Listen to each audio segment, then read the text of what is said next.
Et voilà.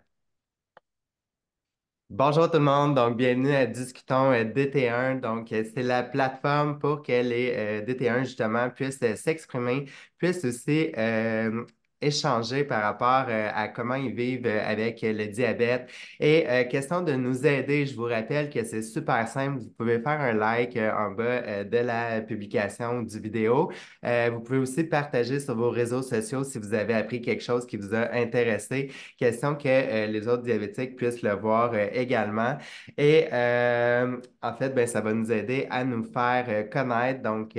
J'en dis pas plus et je suis présentement avec mon invité Michel Barry. Elle a accepté Bonjour. de faire l'entrevue avec nous aujourd'hui. Merci beaucoup, Michel, de t'être porté au jeu. Ça me fait plaisir, vraiment. Et en fait, je vais pas, j'en dis pas plus, je te laisse la parole. Parle-nous un peu de toi, Michel. Qui es-tu? Alors, je suis maman de trois grands-enfants, grand-maman de sept petits qui grandissent aussi. Actuellement, je suis retraitée depuis plusieurs années, mais dans mon autre vie, j'étais psychologue de formation. Donc, j'ai fait de la pratique privée comme psychologue pendant plusieurs années. Et bien, mon travail principal était de travailler dans le monde de l'éducation, donc au niveau collégial et universitaire, et vraiment plus particulièrement au niveau collégial où j'ai été enseignante, coordonnatrice de programmes en technique d'éducation spécialisée. Ensuite, alors j'ai fait ça pendant superviseur de stage pendant plusieurs années. Et les 7 dernières années de ma carrière, j'étais directrice adjointe aux études et j'étais aussi registraire du cégep, du collège. Si je comprends bien, tu as toujours été dans le domaine de l'éducation, dans les écoles finalement. Exactement, au niveau collégial principalement. Je comprends. Et je te dirais que toute ma vie, et je pense que mon travail et ma formation découlent de ça, j'ai toujours cherché l'équilibre. Je trouvais que c'était important d'accéder à de l'équilibre. Euh, D'aussi loin que je me souvienne, je me suis toujours sentie comme sur un fil de fer, comme si j'étais une funambule sur un fil de fer qui avance dans la vie, qui cherche l'équilibre. Et j'ai jamais rien pris pour acquis en me disant que un événement ou n'importe quoi pouvait tout faire basculer. Et c'est un peu curieux parce que j'ai développé le diabète de type 1 très tard dans ma vie, mais pour moi, c'est l'image parfaite de ce qu'est un funambule. Le diabète, c'était sur une file de fer et puis tu essaies d'atteindre l'équilibre le plus possible. Ça m'a vraiment frappé quand on m'a dit que j'avais le diabète. Alors, c'est ça. Écoute, je te comprends tellement, puis c'est drôle que tu en parles aujourd'hui. C'était le sujet de ma publication d'hier sur mes réseaux sociaux, puis c'est exactement l'exemple que j'ai utilisé. Je trouve ça drôle que tu en parles aujourd'hui. Surtout que Donc, euh, j'ai pas vu ta publication. Donc, quelle affaire. drôle, drôle de coïncidence, effectivement. Ben, écoute, avant d'aller plus loin, puisque tu en as parlé, dis-moi, c'est quoi l'équilibre pour toi? Oh, l'équilibre, mon Dieu, c'est de se sentir bien dans sa peau, dans son corps, dans son esprit, dans son cœur. Et c'est pas évident de toujours avoir un équilibre partout dans notre vie. Euh, pour moi, c'est ça. C'est me sentir en accord avec moi-même, me sentir sur mon X, sentir que je suis à la bonne place, que je fais les choses qui sont en accord avec ce que je veux et ce que je suis. Pour moi, c'est ça. Sans nuire à mon corps, ni à mon cœur, ni à rien d'autre, là. Alors, pour moi, c'est ça. Je comprends. Puis c'est un super de beau moyen de l'expliquer. Et Michel, dis-moi, parce que comme tu as dit que c'est arrivé un petit peu plus tard là, dans ta vie, qu'est-ce qui a fait en sorte en fait que tu as commencé à avoir des doutes ou en tout cas à voir qu'il se passait quelque chose? Alors, moi, j'étais une personne qui était quand même obèse, qui avait un gros surplus de poids accumulé au fil des années, puis au fil des grossesses et tout ça. Et j'avais pris l'habitude d'avoir des examens annuels. Et à l'aube de mes 60 ans, mon médecin m'a dit, vous faites du prédiabète. Le diabète de type 1, j'en avais déjà entendu parler parce que j'avais le frère de mon père qui était diabétique, qui a été diabétique depuis l'âge de 16 ans. Et dans ma tête de petite fille, à l'époque, quand je le voyais, là, je trouvais qu'il faisait une vie de moine, puis je le trouvais donc ben pas chanceux. Alors, quand le médecin me dit, ben là, vous êtes dans une période de prédiabète, même si elle me parlait, elle, du diabète de type 2, dans le fond, moi, je me suis dit, oh non, non, non, non, j'ai pas envie d'avoir des problèmes plus que ça. Alors, je me suis mis à faire de l'exercice physique, à faire du cardio-danse, à faire de l'aquaforme, à faire de la marche. Et j'étais une personne qui était très, très sédentaire. Donc, tout un changement pour moi. J'étais une personne qui avait la dent sucrée. Donc, j'ai modifié mon alimentation, ce qui fait que au bout d'un an, j'avais perdu une trentaine de livres. Et j'avais dit au médecin, je ne commencerai pas de la médication avant de faire ce qu'il faut pour améliorer ma condition physique. D'autant plus que pour le diabète de type 2, on dit souvent qu'en modifiant nos habitudes de vie, que le diabète, sans dire il ne se guérit pas, mais on est en rémission. L'année d'après, je me pointe chez mon médecin qui me dit, ah non, malheureusement, vous êtes diabétique. Alors là, on a commencé la médication. Et ce que j'ai trouvé curieux, je te dirais quasiment dès le départ, c'est que c'était de la metformine que je prenais au départ, et que malgré la metformine, mes glycémies n'étaient pas plus belles. C'était pas mieux. Alors là, on revoit la médication, on change la médication. Et c'était jamais parfait. J'étais toujours dans du 8, du 9, du 7. Puis je me disais, mais mon Dieu, tu sais. Et je continuais à perdre du poids, puis à m'entraîner, puis qu'est-ce qui se passe? Et jusqu'au jour où, alors c'est en 2014 que j'ai été diagnostiquée prédiabétique, 2015 diabétique. Et en 2017, à un moment donné, au début de l'été, mes glycémies sont mises à vraiment grimper beaucoup, là. Je me levais, j'avais 17 de glycémie à jeun et presque tout d'un coup. Puis dans ma vie personnelle, j'avais un de mes enfants qui s'était séparé, donc je me suis dit, c'est le choc de l'événement qui fait ça. Alors, j'ai essayé de contacter mon médecin qui était en arrêt de travail. Donc, je me suis rendue à la clinique sans rendez-vous à 2 reprises. Mais les médecins que je voyais ne voulaient pas modifier ma médication parce qu'ils disaient, ben là, on ne sait pas trop, c'est peut-être dû à l'événement, c'est peut-être dû bon, on ne veut pas bouger les choses que votre médecin traitant a décidé. Alors, c'est arrivé au mois d'août. Là, je suis quand même retournée consulter. J'ai dit, écoutez, là, ça fait 2 mois, puis j'aime pas ça. Je savais qu'une hyperglycémie prolongée, c'était pas bon, là. Donc, le médecin m'a dit, bon, ben, je vais vous refaire passer des prises de sang, mais c'est peut-être pas si pire que ça. Aïe, aïe, aïe. Alors, quand mon médecin traitant est revenu la semaine d'après, j'ai eu un appel un dimanche matin pour me dire que mon hémoglobine glyquée était à 11 et qu'elle me référait à la clinique de diabète de l'IUCPQ, qui est l'Institut de cardiologie et pneumologie de Québec. Alors, j'arrive là, puis ça n'a pas été long, une quinzaine de jours, je me pointe là, et la médecin spécialiste me dit, on, il n'y a aucun médicament oral qui va réussir à faire baisser cette glycémie-là. Il va falloir vous mettre à l'insuline lente 1 fois par jour. Et là, je l'ai pris dur, là. Je me suis dit, ben voyons donc. Alors, j'ai commencé ça, ce protocole-là. J'ai été suivie aux 3 mois pendant un an. Et au bout de 9 mois, ma médecin me dit, ben, vous réagissez, vos glycémies sont belles, vous réagissez vraiment bien à ça. Là, on a un nouveau médicament oral qui s'appelle Invokana et on vous enlèverait l'insuline pour vous mettre ce médicament-là à la place parce que ça fait uriner le sucre. Puis là, je dis, ben, vous êtes sûr de votre pouls, là? Oui, oui, oui, oui. Puis là, elle dit, en plus, ça fait perdre un peu de poids. Fait que, tu sais, là, j'avais un poids, mettons, dans 140, là, ça m'allait. Elle dit, vous allez perdre quelques livres, là, mais après ça, ça va se stabiliser. Bon, ben, j'ai dit, OK, on va faire ça. Donc, à la fin août, ils m'ont enlevé l'insuline et j'ai commencé l'Invocana. Et effectivement, ben, à l'Invocana, bon, tu as des glycémies de 7 et 8, des fois 9, c'était pas merveilleux. Mais ce que je trouvais curieux, c'est que je perdais du poids. Mais Mhm. je perdais du poids, mais je perdais du poids, pas mal.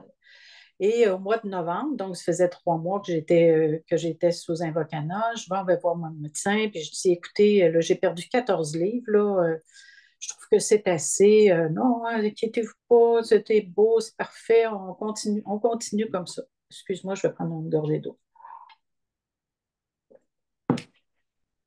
Bon, OK. Rendu aux fêtes, je perdais à peu près, je te dirais, une à 2 livres par semaine, là. Puis là, je me suis dit, il y a vraiment quelque chose qui ne va pas. Et moi, ce qui me faisait peur, je me suis dit, je fais peut-être de l'insuffisance rénale. Je sais que l'invocana, ça peut être peut-être, tu sais, c'est les reins qui sont très, très sollicités. Alors, après les fêtes, au début janvier, j'appelle à la clinique de diabète. C'est une infirmière qui me parle. Et je lui dis, écoutez, là, depuis le mois de novembre, j'ai perdu 22 livres. Là, je me regarde dans le miroir, je me trouve décharnée. Je finis de manger le déjeuner le matin. Au bout d'une demi-heure, je mangerai plein de choses, là. Qu'est-ce que j'ai? J'aimerais ça avoir un échantillon, faire passer un échantillon d'urine pour vérifier que je ne fais pas d'insuffisance rénale. Alors, elle me dit, je contacte le médecin, puis je vous rappelle. Puis là, elle me dit, le médecin n'est pas vraiment inquiet, mais si vous y tenez, venez passer un échantillon d'urine. Alors, je vais passer l'échantillon d'urine le matin. Euh, il est 1h15 l'après-midi, le téléphone sonne, c'est l'infirmière qui me dit, Madame Barry, je vous rassure, vous ne faites pas d'insuffisance rénale, mais votre niveau de cétone dans les urines est élevé. On aimerait ça que vous veniez passer une prise de sang. Ben, puis là, il faisait une tempête. Ben, j'ai dit, je vais passer demain matin. Elle me dit, parfait. Alors, le lendemain matin, je me présente à la clinique de diabète, je m'en vais passer ma prise de sang et ensuite, je vois mon médecin que je n'avais pas vu depuis le mois de novembre qui me regarde, qui me dit, mais vous avez donc bien maigri. Ben, je dis, oui, je le sais que j'ai maigri. Alors là, elle dit, on va arrêter l'invocana, puis l'infirmière va vous redonner un stylo d'insuline, puis d'après les résultats de la prise de sang, on verra là, s'il y a lieu de reprendre l'insuline ou pas. Alors moi, je pars, il est 11h30, je pars de la clinique de diabète. Il est, je vous dirais, 1h moins quart, le téléphone sonne, c'est mon médecin qui me dit, Madame Barry, je veux que vous vous injectiez immédiatement 6 unités d'insuline, que vous buviez beaucoup d'eau et que vous soyez de retour à la clinique de diabète pour 1h30 cet après-midi. Là, Jonathan, j'en tremblais. Je me suis dit, qu'est-ce qui se passe? Finalement, c'est ce que j'ai fait. Et ce qu'on m'a dit, c'est votre niveau de cétone dans le sang était à ce moment-là à 2,4, ce qui est élevé. Elle me dit, à compter de 3, il faut se rendre à l'urgence. Alors là, elle m'a donné le glucomètre spécial de néo-précision. Puis elle m'a dit, je voudrais que vous preniez vos cétones avant le souper et avant le coucher. Il faut que ça baisse. Il faut que ça baisse. Et avant le souper, j'ai pris Puis les 6 unités d'insuline lente qu'elle m'avait demandé de m'injecter, j'ai oublié de faire le vide d'air, c'était à ce moment-là de la base à glace, puis il fallait faire le vide d'air. Alors, j'ai dû m'en injecter 2 unités, là, pas plus, fait que puis c'est lent aussi. Alors, avant le souper, j'étais à 3,4. Donc, j'ai dit à mon mari, on se rend à l'urgence. Et quand je suis arrivée à l'urgence, bon, j'ai pas attendu très longtemps, mais l'urgentologue ne me croyait pas. J'ai dit, mon médecin spécialiste m'a dit que je faisais de l'acidocétose diabétique. Il me dit, voyons, vous avez une glycémie à 8, ça se peut pas. J'ai dit, je le sais, mais l'invocana, il masque le fait que j'aurais besoin d'insuline. Il me fait uriner le sucre, alors peut-être que ma glycémie est bien belle, mais mon corps a besoin d'insuline. Alors là, il m'a comme pas cru. Alors, il dit, bon, ben, je vais signaler l'intensiviste, là, la résidente en médecine interne. Alors là, le soir, puis moi, je voulais boire de l'eau en attendant, mais là, il me disait, les infirmières me disaient, ben, si vous êtes opéré, ben, j'ai dit, je ne serai pas opérée, là. C'est pas un problème j'ai pas une appendicite, là. Il faut vraiment que je m'hydrate, là. Finalement, il y a une infirmière qui a accepté de me donner de l'eau. Et à minuit, le médecin spécialiste est passé. Là, mes cétones étaient rendues à 5,4. Donc là, ça a été l'insuline par intraveineuse d'un côté, le glucose de l'autre côté. Puis là, à tous les 15 minutes, il venait vérifier. Alors, j'ai passé la nuit comme ça. Puis le lendemain, midi, là, bon, mon taux de cétone était revenu à la normale. Alors là, ils ont dit, bon, on vous remet à l'insuline lente, 12 unités, puis vous referez un suivi avec votre médecin. Et le médecin m'avait dit, on va vous faire passer des tests plus poussés, des tests sanguins plus poussés. Donc, je suis sortie comme ça, mais c'est bien clair que le 12 unités d'insuline lente, là, il ne faisait pas la job avant les repas. Mes glycémies n'étaient pas belles après les repas non plus. Fait que là, on a commencé à prendre, j'ai commencé à prendre l'insuline rapide. Et puis, 3 semaines plus tard, mon médecin m'a appelé pour me dire que j'ai eu les résultats. M'avait fait passer 2 tests sur le C-peptide qui mesure la réserve naturelle, jusqu'à quel point le pancréas continuait à produire de l'insuline. Et l'autre chose, c'était les anticorps anti-GAD. Puis elle m'a dit, vos anticorps anti-GAD sont très élevés. Alors, malheureusement, vous faites un diabète de type 1, de type LADA. Puis, elle dit, je veux m'excuser. Puis, et j'ai dit au médecin, pourquoi vous ne faites pas passer ces tests-là d'emblée? Quand vous voyez là, que moi, je répondais plus ou moins à médication, puis que quand même, je faisais des efforts. Et elle m'a répondu que les tests étaient trop coûteux.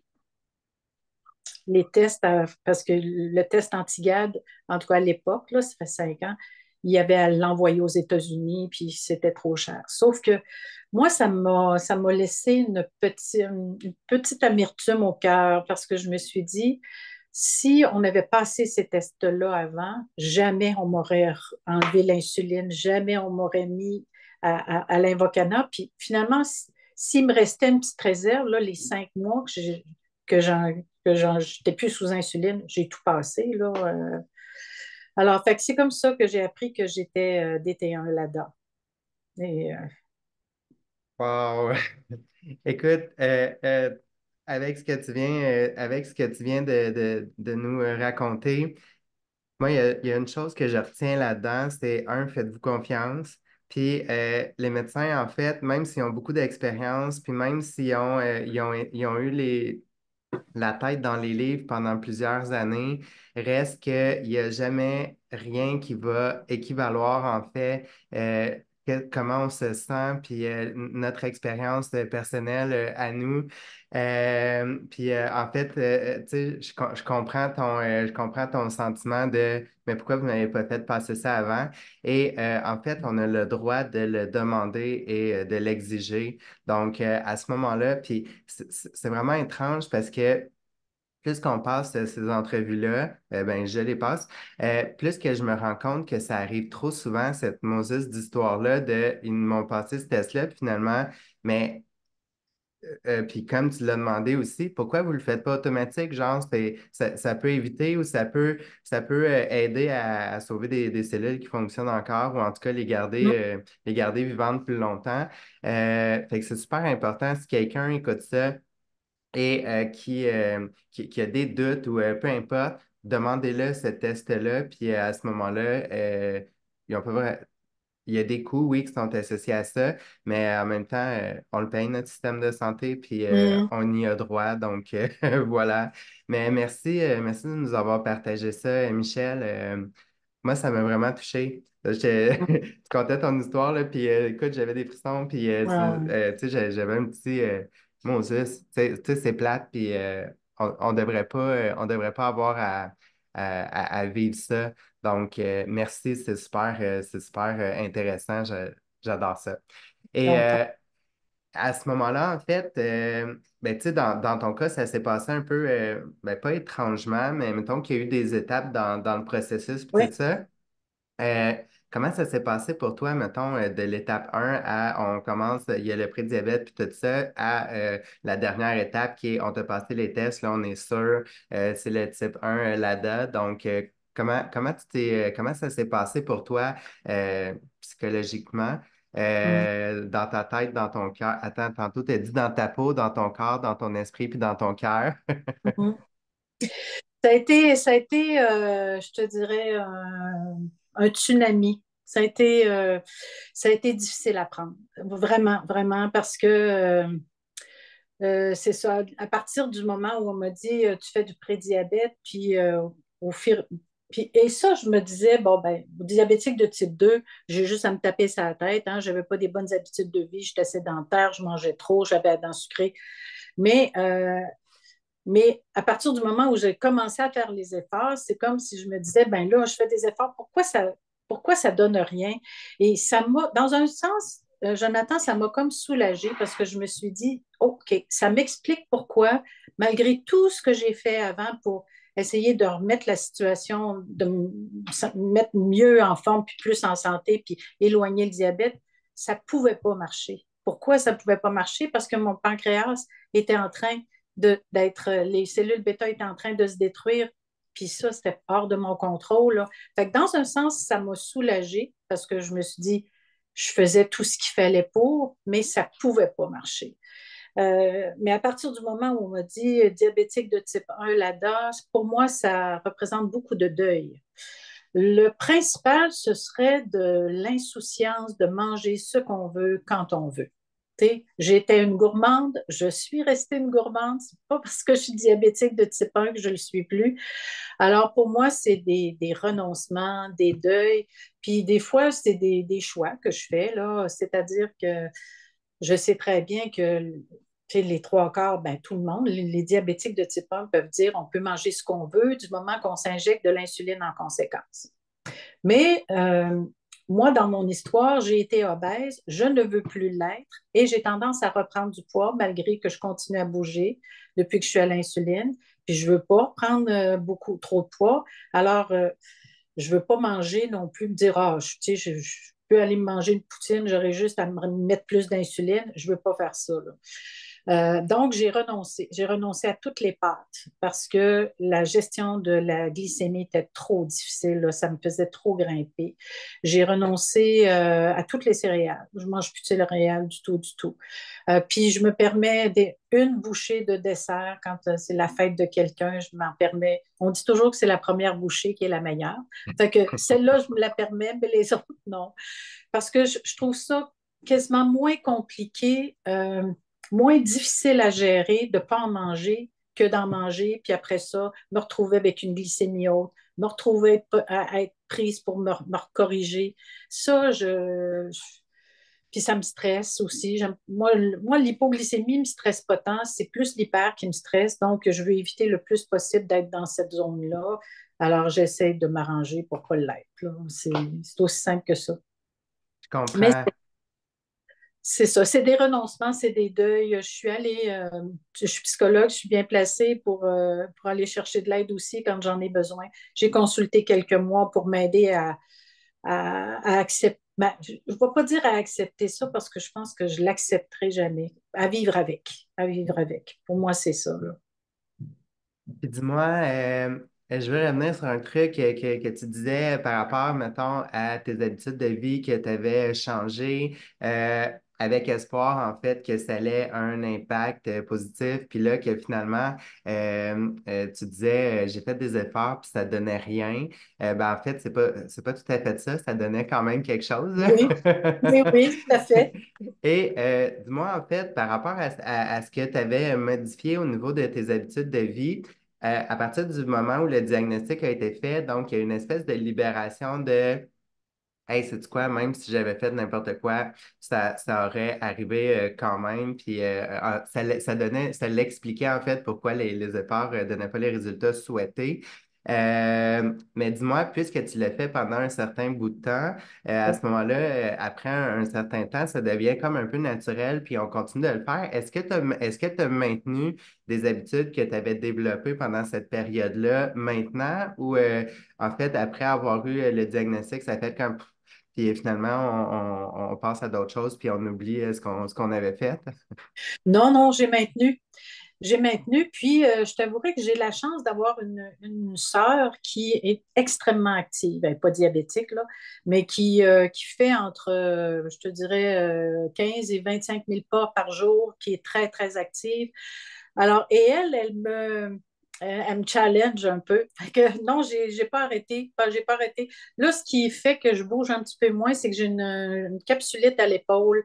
Alors, il faut que je me ménage, mais je continue à faire de l'aquaforme, je continue à marcher. Puis même si, c'est ça, j'ai une 20-25 livres de plus que j'avais au moment où j'ai été déclarée DT1, je bouge. Puis, tu sais, comme à un moment donné, là, hier, j'avais des commissions à faire, ben, on y va à pied.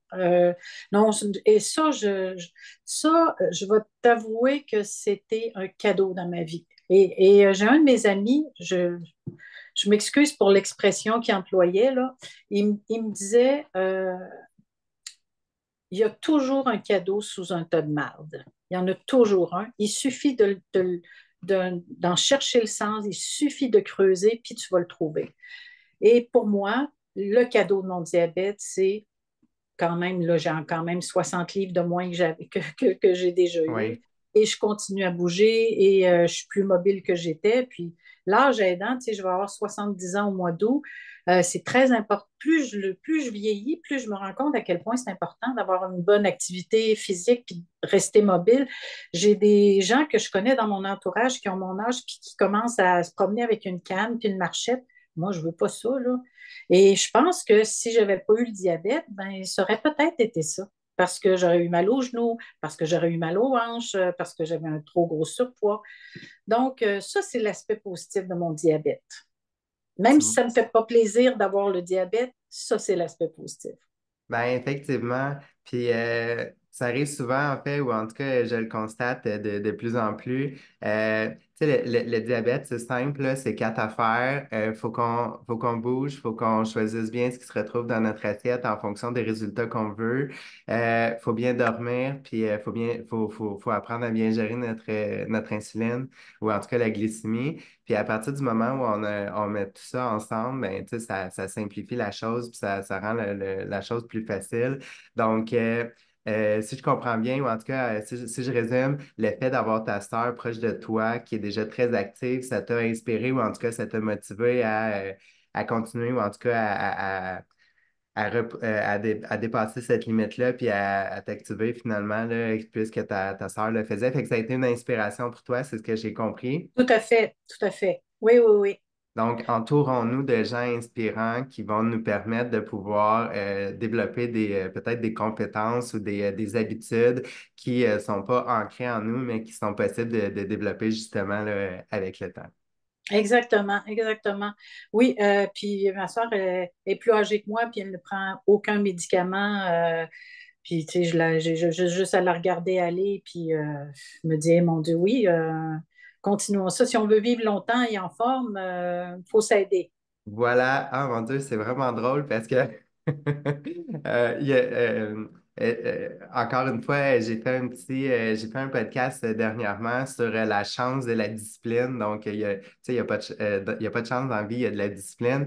Puis, c'est un bout d'une phrase que j'ai dit, que j'ai dit aussi. Euh, Puis à ce moment-là, ben, tout à fait. Fait qu'il faut juste continuer. Puis, faisons les choses là, qu'on doit faire. Et dis-moi, Michel, par rapport au diabète, en fait, on en a parlé un peu à travers là, les différentes choses qu'on a discutées depuis le début. Mais dis-moi aujourd'hui, outre les espèces de deuil alimentaire là, ou de certains aliments là, que tu aimais particulièrement, par rapport aux conséquences que ça donne, moi aussi, là, ce que tu fait, je l'ai fait aussi. Mhm. Par rapport aux conséquences que ça apporte, à un moment donné, on lâche prise, puis on trouve des alternatives intéressantes.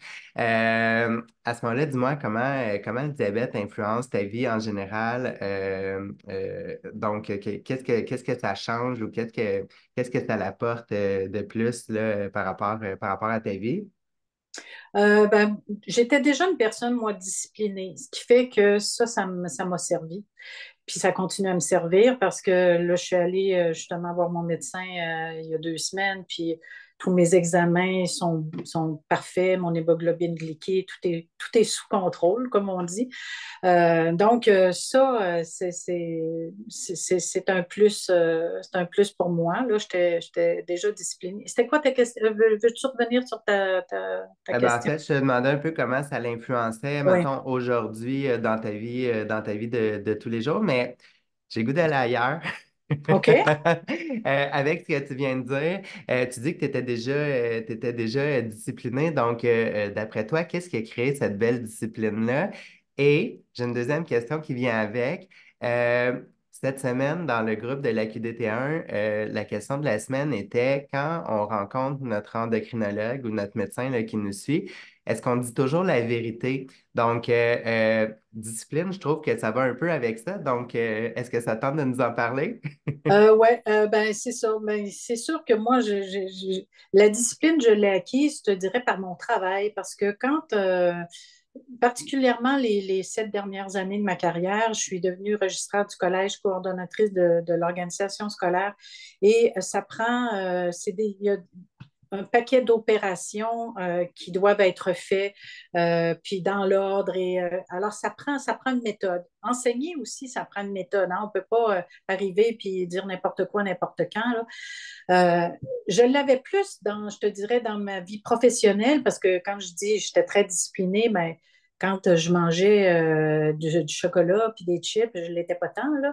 Mais ma vie professionnelle m'a amené à une certaine discipline.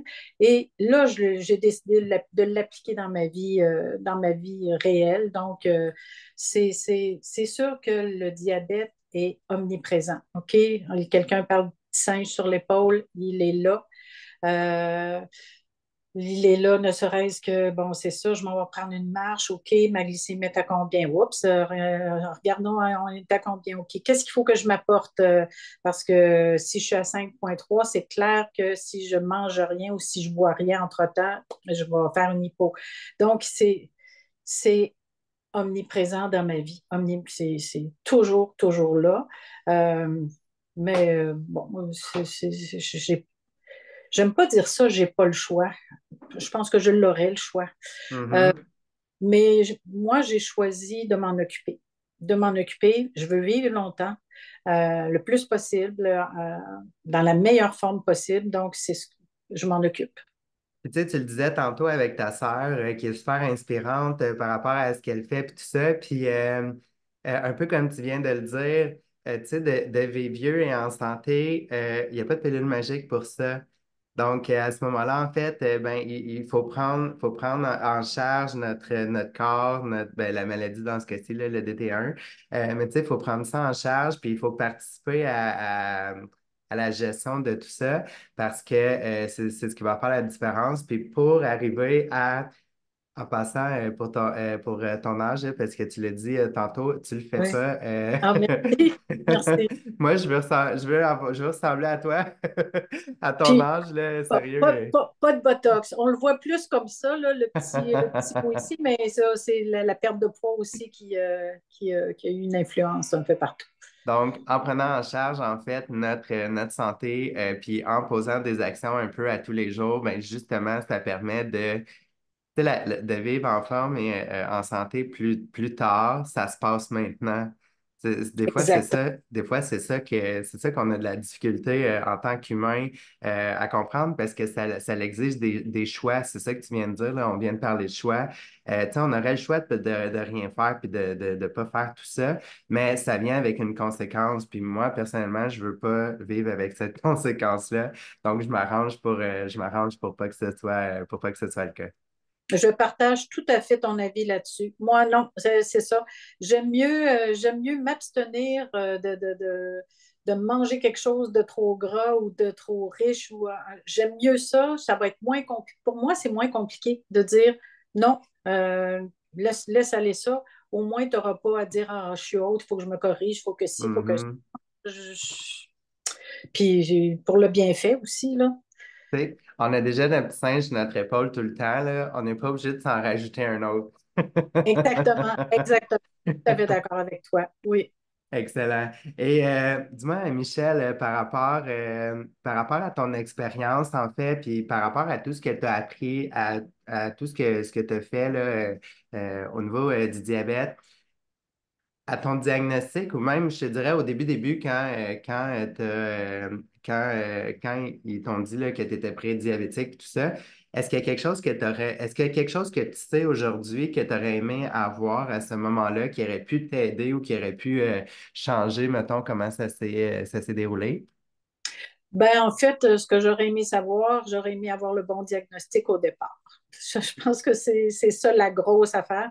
Puis, tu sais, je peux pas jeter le blâme sur mes médecins. Je veux pas faire ça, là, mais je trouve ça vraiment comme dommage, là, parce que les gens prennent pour acquis que les DT1, c'est les jeunes enfants, les adolescents, l'âge adulte. C'est plus ça. Puis de plus en plus, je Mhm. le sais, là, je le vois bien dans l'association, là, on en voit quasiment 1 à 2 fois par semaine, là, des gens qui ont dans la quarantaine, dans la cinquantaine, qui viennent d'avoir un diagnostic de DT1. Ils ne peuvent plus se dire ça.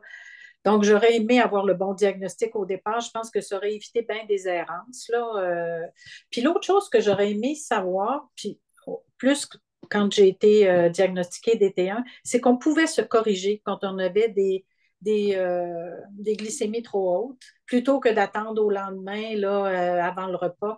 Parce que moi, ça m'a généré des épisodes de stress, là. 17, Mhm. je trouve pas ça génial. Alors, quand ça m'arrive, si on s'en va au restaurant, puis je suis pas capable de bien évaluer, y a-tu du sucre dans les sauces, y a-tu ci, y a-tu ça, j'ai bien beau essayer de me faire une assiette qui n'est pas trop calorique ou qui n'a pas trop glucides, à mon avis, mais ça reste que je ne suis pas capable de voir tout ce qu'il y a dans les ingrédients. Alors, si je me retrouve à 17, je n'attends pas, je me corrige, puis je relaxe.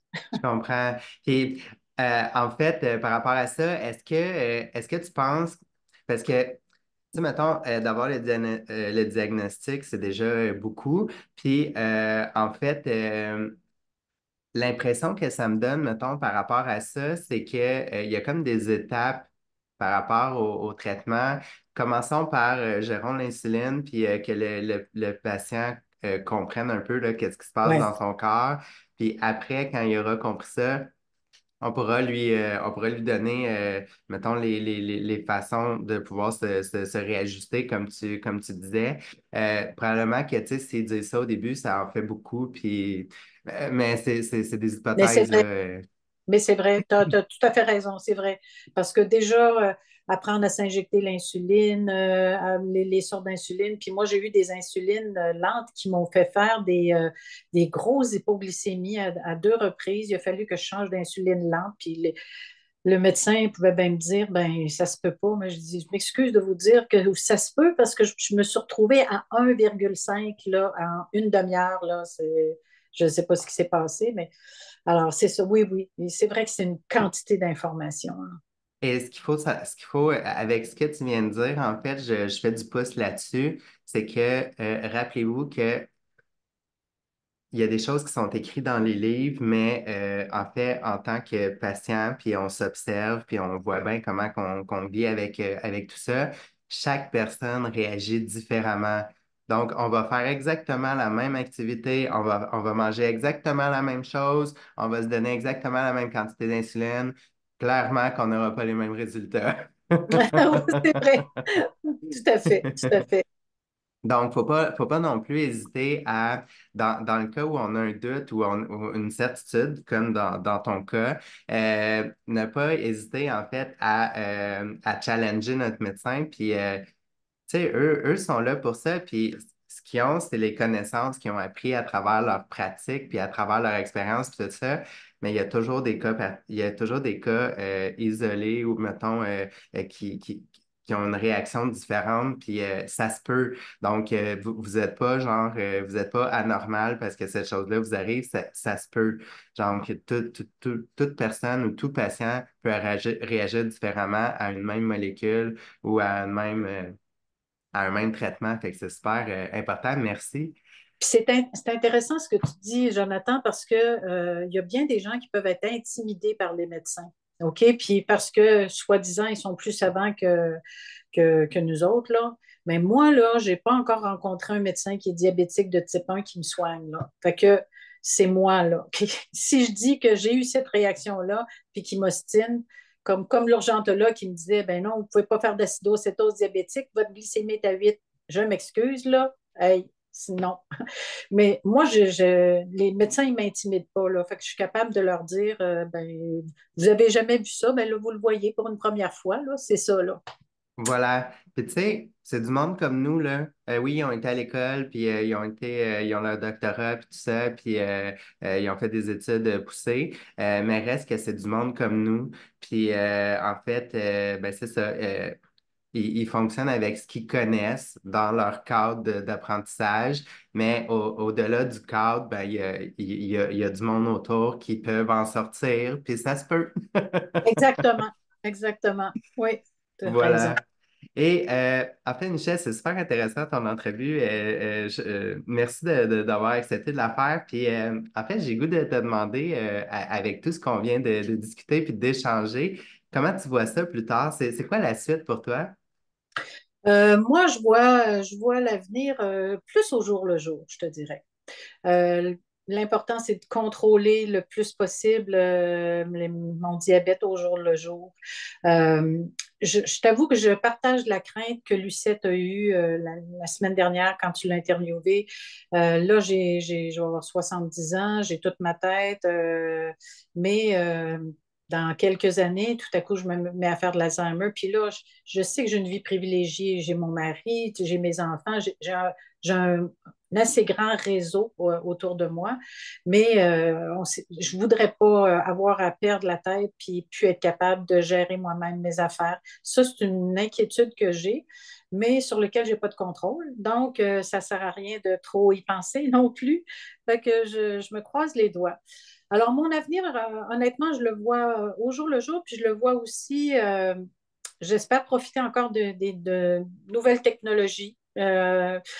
Qui sortent, puis les nouvelles recherches. Mais je te dirais que j'ai beaucoup plus d'optimisme par rapport aux petits, aux jeunes, ceux qui sont diagnostiqués puis qui ont 18 mois, 5 ans, 12 ans, parce que eux, je suis convaincue que avec l'avancée des technologies, l'avancée des recherches, si on ne parvient pas à guérir le diabète d'ici 50 ans, il va être beaucoup plus facile à vivre avec, à gérer. Déjà, là, si je compare les seringues de verre que mon oncle avait au stylo pré-rempli que j'ai, là, c'est tout un monde. Là. Alors ça, moi, je suis très, très, très optimiste, puis je suis convaincue qu'un jour, ils vont guérir le diabète. Moi, j'y serai peut-être plus, mais les autres vont en profiter, puis c'est tant mieux. Puis je veux dire, en même temps, je veux lancer mon chapeau aux parents d'enfants diabétiques qui partagent la charge mentale de leurs enfants, puis parfois plus que leurs enfants eux-mêmes, dans le fond, hein, chapeau à eux. Moi, j'ai une admiration sans borne parce que je te dis, j'ai été privilégiée, là. J'ai eu des enfants, j'ai pas eu à me soucier de diabète, ni pendant mes grossesses, ni pour une grande majorité de ma vie. Là, j'avais 64 ans quand on m'a donné ce diagnostic-là. Fait que je me considère malgré tout très chanceuse. Là. Wow. Donc, vivre au jour le jour, puis c'est le fun que tu parles de ça parce que tu sais, c'est un principe de vie qui circule, puis tu sais, le moment présent, c'est super important. Donc, merci. Merci beaucoup, Michel. C'était Ça vraiment m'a fait intéressant. plaisir, Jonathan. J'espère que ça sera utile pour d'autres. Et dis-moi, en fait, question de finir ça, de bien finir ça, est-ce que tu aimerais donner un petit mot de la fin pour ceux et celles qui écouteront notre entrevue d'aujourd'hui? Ben, je pense d'être bon. bon avec eux, d'être indulgent aussi. Ça arrive des journées où on se dit, oh là, là, j'en ai ras-le-bol. Ça arrive de se sentir vulnérable. Et puis c'est tout à fait normal, mais avant tout, d'être bon avec soi-même. Je pense que c'est ça, être bienveillant avec soi-même. Wow. Donc, sur ces beaux mots, merci beaucoup, Michel. Soyons bons avec nous-mêmes et en fait, on vous souhaite bon succès dans la gestion de votre glycémie. Au revoir.